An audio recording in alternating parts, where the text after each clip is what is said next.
Shalom Bapak dan teman-teman semua, perkenalkan saya Karnuri Zai dari kelas 10 MPP 2. Di sini saya akan membuat video yang dimana tentang pemahaman saya dan dari materi-materi yang sudah saya pelajari atau yang sudah Bapak jelaskan sebelumnya. Nah, masuk pada yang pertama adalah peran Allah dalam membentuk karakter seseorang. Allah membentuk karakter seseorang melalui firman, pengalaman hidup, dan bimbingannya agar menjadi dewasa secara rohani. Yusuf adalah contoh nyata. Ia mengalami banyak penderitaan mulai dari dijual oleh saudara-saudaranya, difitnah dan dipenjara, tapi melalui semua itu, Allah membentuk karakternya menjadi pemimpin yang bijaksana, penuh kasih, dan mengampuni. Apakah hubungan intim dengan Allah penting dalam proses pertumbuhan iman menuju kedewasaan rohani? Jawabannya ya, karena hubungan yang erat dengan Allah adalah kunci utama untuk bertumbuh secara rohani. Tanpa hubungan pribadi, iman hanya menjadi rutinitas. Dalam Yohanes 15 ayat 5 menegaskan bahwa kita hanya bisa bertumbuh jika melekat padanya. Dalam hubungan yang dekat, kita bisa mengenal hati Allah, mendengar suaranya, dan dibimbing dalam setiap keputusan. Nah, apa sih perbedaan antara kedewasaan rohani dan kedewasaan manusiawi? Kedewasaan rohani adalah keadaan di mana seseorang mencerminkan karakter Kristus, memiliki iman yang teguh, dan hidup sesuai dengan kehendak Allah.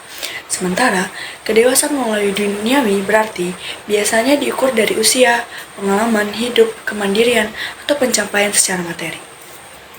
Materi selanjutnya yaitu Allah memberi pertumbuhan bagi manusia. Pertumbuhan jasmani adalah pertumbuhan daging, dan pertumbuhan rohani adalah pertumbuhan roh atau iman. Pertumbuhan jasmani dimulai dari bayi, anak-anak, remaja, hingga dewasa, yang dimana masa remaja adalah lebih banyak terikat oleh dosa. Pertumbuhan rohani juga sama, yaitu dari bayi, anak-anak, remaja, hingga dewasa, tapi bertumbuh dengan percaya melalui iman.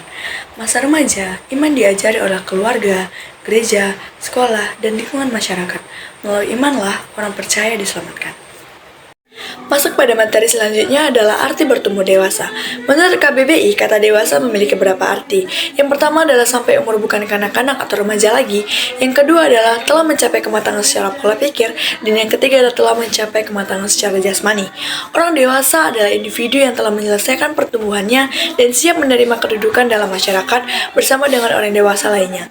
Dewasa secara rohani adalah seseorang yang dapat bertanggung jawab atas keputusan hidup secara personal yang didasarkan oleh iman Kristen. Dalam 1 Korintus 3 ayat 1-4 menjelaskan ada dua jenis manusia. Yang pertama adalah manusia dewasa secara rohani dan yang kedua adalah dewasa secara duniawi. Jemaat Korintus pada saat itu percaya pada Tuhan, tapi tidak mengalami Kristus atau tidak dewasa secara rohani. 1 Korintus 3 ayat 1-4 ini menjelaskan tentang perbedaan antara orang percaya yang rohani dan yang duniawi, serta akibat dari hidup menurut daging, yaitu keinginan duniawi daripada menurut roh, yaitu kehendak Allah. Arti dari dewasa secara rohani yaitu bukan hanya percaya pada Tuhan, tapi juga mengalami Kristus. Baiklah, lanjut pada materi pemahaman saya, yaitu cara berpikir proaktif, cara berpikir kritis, cara berpikir proaktif, serta cara berpikir komprehensif. Yang pertama yaitu cara berpikir positif. Berpikir positif adalah sikap mental yang selalu melihat sisi baik dari setiap keadaan. Percaya bahwa setiap masalah ada solusinya dan tidak mudah putus asa.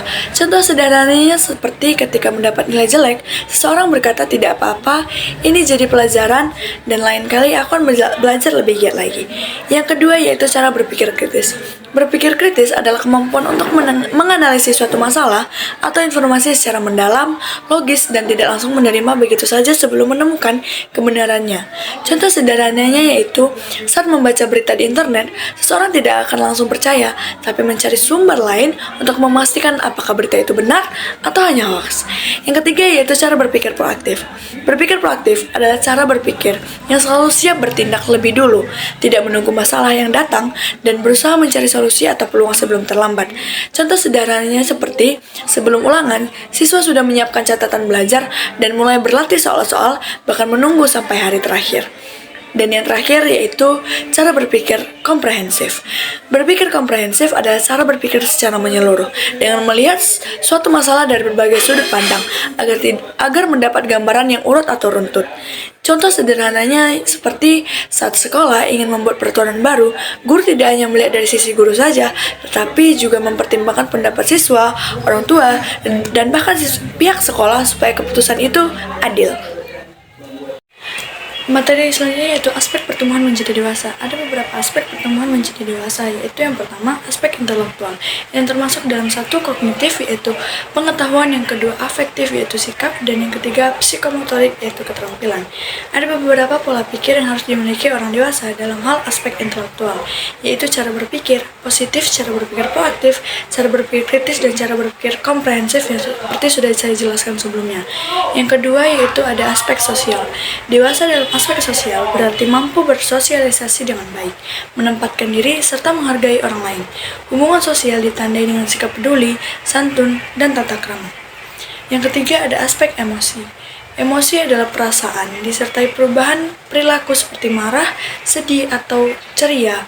Kedewasaan emosi ditunjukkan dengan kemampuan mengendalikan perasaan dengan tepat. Yang keempat ada aspek moral. Moral adalah aturan hidup, adat, atau kebiasaan yang mengatur perilaku seseorang. Moral sejati bukan hanya karena takut hukuman atau mengharap pahala, tetapi hidup sesuai kebenaran dan kehendak Tuhan. Dan yang terakhir ada aspek spiritual. Spiritual artinya hal-hal yang berhubungan dengan kerohanian atau ritual kekristenan. Spiritual merujuk pada iman yang bersifat abstrak atau tidak bisa dilihat. Iman adalah kepercayaan yang akan membuat seseorang berakar, bertumbuh, dan berbuah dalam Kristus. Dalam pertumbuhan spiritual, seseorang perlu mengalami pertumbuhan iman dan hidup takut akan Tuhan. Materi selanjutnya adalah nilai dan norma. A. Nilai dan norma. 1. Nilai. Nilai adalah sesuatu yang dianggap berharga, bermutu, dan berguna bagi manusia. Nilai bukan sekedar angka atau harga benda, melainkan prinsip hidup yang menjadi dasar seseorang menentukan apakah sesuatu itu baik atau buruk. Dalam konteks iman Kristen, nilai bersumber dari ajaran Alkitab dan dari Tuhan Yesus Kristus. Sifat-sifat nilai menurut Bambang Daroso adalah yang pertama, sifat bersifat abstrak, yaitu tidak dapat dilihat tapi dapat dirasakan seperti kejujuran. Yang kedua ada nilai bersifat normatif, yaitu mengandung cita-cita dan harapan agar manusia bertindak sesuai dengan kebaikan. Dan yang ketiga atau yang terakhir adalah bersifat motivatif, yang itu menjadi pendorong manusia untuk berbuat baik.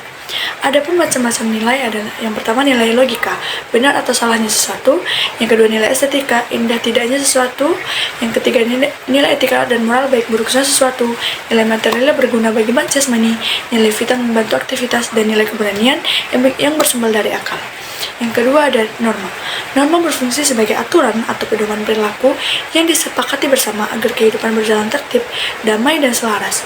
Jenis-jenis norma ada norma agama, norma kesusilaan, norma kesopanan, norma kebiasaan, dan norma hukum. Yang B adalah landasan nilai-nilai Kristiani.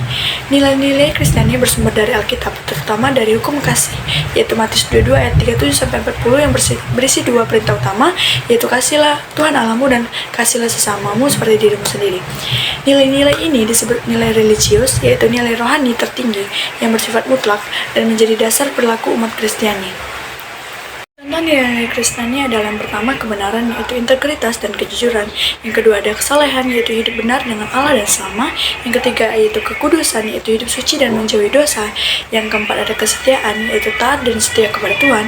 Yang kelima keutamaan, yaitu bersemangat melakukan yang terbaik. Dan yang terakhir yaitu kasih atau menerima, mengampuni, dan menolong sesama. Kasih juga menjadi landasan utama dan nilai-nilai Kristiani. Baiklah, sekian penjelasan materi melalui pemahaman yang sudah saya jabarkan di dalam video ini. Terima kasih kepada teman-teman dan Bapak yang sudah menonton video ini. Lebih dan kurang saya mohon maaf. Sekian dari saya, shalom.